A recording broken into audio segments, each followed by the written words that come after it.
போட்டிருந்தோம். கடல்ல எது இருந்தாலும் சரிபாதி பங்கு என்று நாங்கள் ஒப்பந்தம் போட்டிருந்தோம். ஆனால் திருப்பாதி கடலில் வந்து கடலில் அமிர்தம் கடைகின்ற பொழுது அமிர்தமானது வெளிவந்ததம்மா. அந்த அமிர்தத்தை அனுபவிக்கின்றார்களே அசுரர்கள் பறித்து சென்று விட்டார்கள்.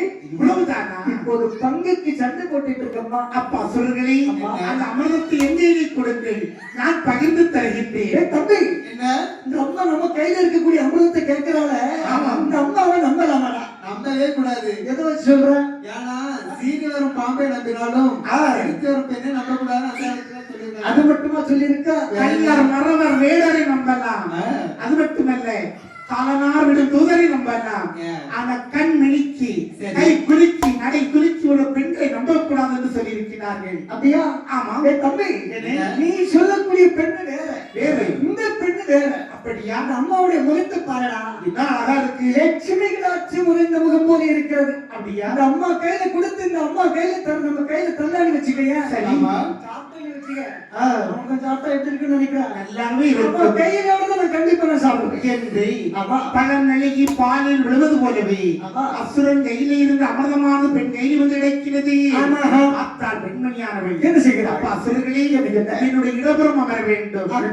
அசுதேவாதி தேவர்களே என்னுடைய பலபுறம் அமர வேண்டும். அப்படியே செய்கிறோம் அம்மா என்று இரு கரத்தாரும் அமர வைத்து விட்டு சரி நினைக்கின்றார் மாயவன். என்ன பண்ணுறேன்? அமிர்தம் யாருக்கு சொந்தம்? தேவாதி தேவர்களுக்கு எல்லாம் சொந்தம் என்று தேவர் வரிசையாகவே பகிர்ந்து வருகின்றார். அசுர கூட்டத்தில் கை வெட்டி கண் மூடி கை நீட்டி இருந்தது அப்படியே இருக்கிறான். ஆமா தம்பி என்ன உனக்கு ஏதாவது வந்ததா? அண்ணா என்னடா? பெண்ணை காணவில்லை, என் கையிலே ஒன்றும் கிடைக்கவும் இல்லை. ஆமா உடனே அப்படி சொல்லிட்டானா?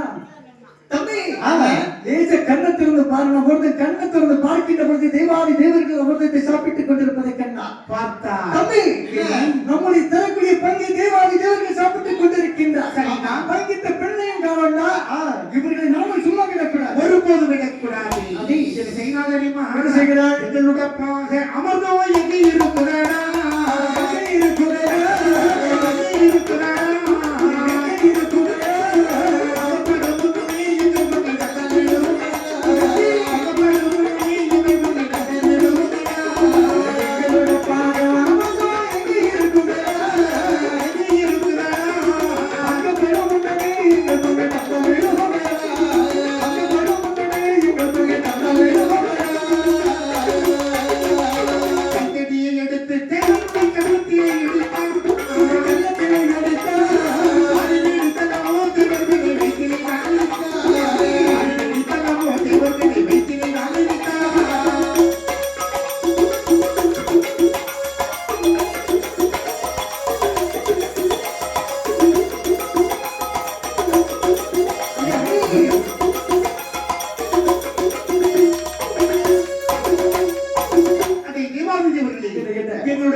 அடிப்பட்ட விதனத்தை பொறுக்க முடியாமல் மீண்டும் பார்க்கல ஒன்றாகி பிறந்தவன் நினைத்து முறைவிடுகின்றார்கள். வீட்டிலே வார்த்தாரின் பெருமாதி கண்ணன் அசுரர் கூட்டத்தை உயிரோடு இருக்கக்கூடாது என்று மனதுகையிலே நீங்காமலும் சுத்திக் கொண்டு சுதர்சனம் என்று சொல்லக்கூடிய சக்கராயத்தை பாதாளத்திலே ஏவுகின்றார். சரிதான். பாதாளத்திலே ஆடவர் வர்க்கமில்லாமல் அடியோடு அழைத்து வருகிறது. பார்த்தால் சதம் ராத்து என்று சொல்லக்கூடிய பெண்மணியான பெண்மணி என்ன நினைக்கின்றார்? மாயவன் நினைத்து முறைவிடுகின்றார். நினைக்கிறது சக்கராயமானது இவன் கண்ணனுடைய பக்தியாதான் இருக்கும் என்று சொல்லி சக்கராயமானது வந்து கொண்டிருக்கின்ற பொழுது இந்த பெண்மணியாகவும் நினைக்கின்றார். கண்ணாவையும் கோவாலாவையும் கிருஷ்ணாவையும் என்ற அவையக்குரல் கேட்டது சக்கராயமானது கண்ணனுடைய பக்தி உள்ளம் கொண்ட பெண்மணியாகவே இருக்கின்றார். இவனை நாங்கள் ஒன்றும் செய்யக்கூடாது என்று சொல்லி அவளை மட்டும் விட்டு வைத்து விட்டு திருப்பால் கடலில் சென்றது, ஆடியது, மீண்டும் மாயவனுடைய கையில் போய் அமர்ந்தது. நினைக்கின்றால் ராட்சசியானவள் அவள் பகவானி பாதாள நாடு எவ்வளவு சீரும் செழிப்புமாய் வாழ்ந்திருந்தோம். கண்ணனுடைய சக்கராயத்தில் ஒரு நொடியில் அழைத்து விட்டது. மறுபடியும் பாதாள நாட்டை ஆள வேண்டும்.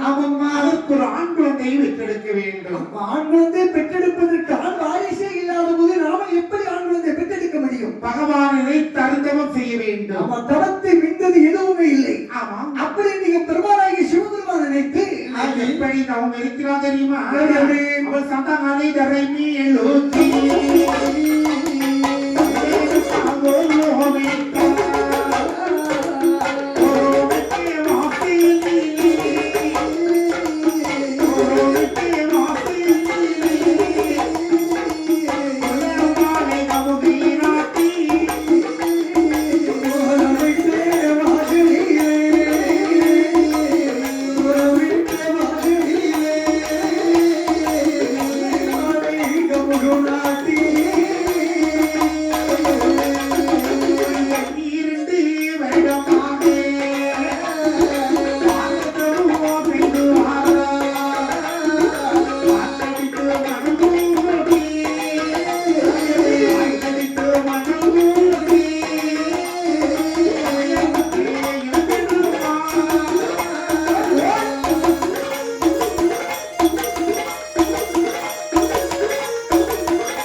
சந்தனத்தால் கோலமிட்டார்.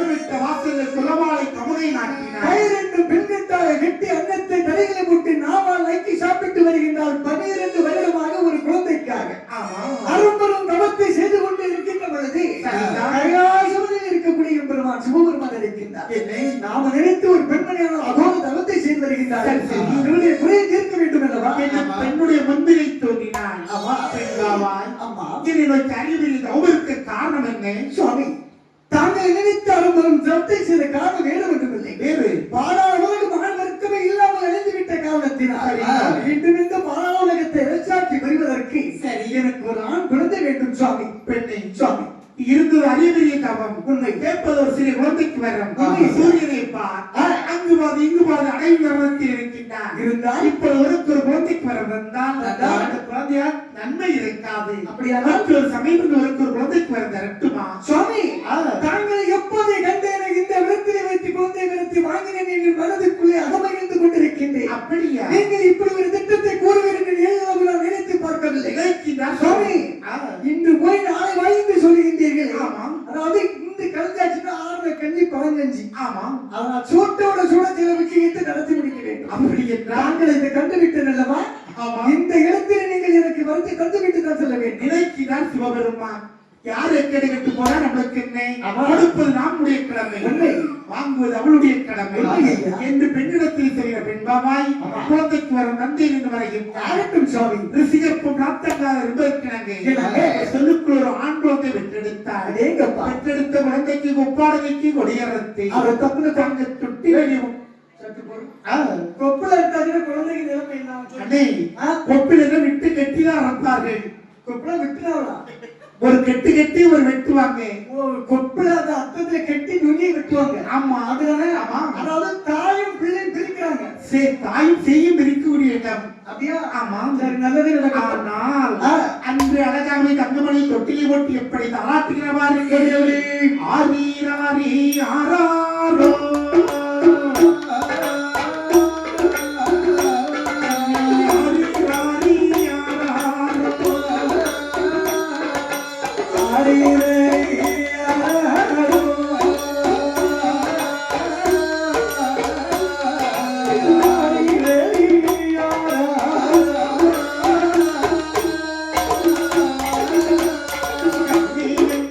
கண்மணியே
வளர்த்து வருகின்றார். சரி, சரி. நாட்களோ ஓடியது. ஓடியது. 41 நாள் கழிந்தது. கழிந்தபோது என்ன செய்வார்கள்? ஆமா 41 கழிந்தாச்சுன்னா அதாவது குழந்தைக்கு ஆ, அறையில